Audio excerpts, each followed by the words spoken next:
நீங்கள் கர்த்தரை தெய்வமாய் கொண்டிருப்பீர்கள் என்றால் கர்த்தர் உங்களை நித்தமும் நடத்துகிறவராக தான் இருக்கிறார்.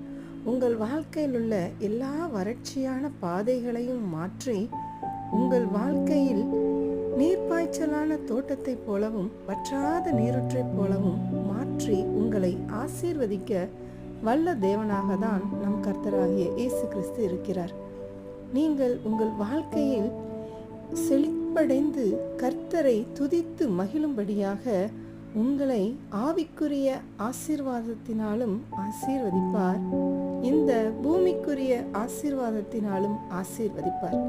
எப்படி நீரோடை அண்டையில் வளருகிற மரங்கள் எப்பொழுதும் கனி கொடுப்பதாகவும் பசுமையாகவும் இருக்குமோ, அப்படியாக உங்கள் வாழ்க்கையும் பசுமையானதாக கனியுள்ள வாழ்க்கையாக மாறும். ஆமீன்.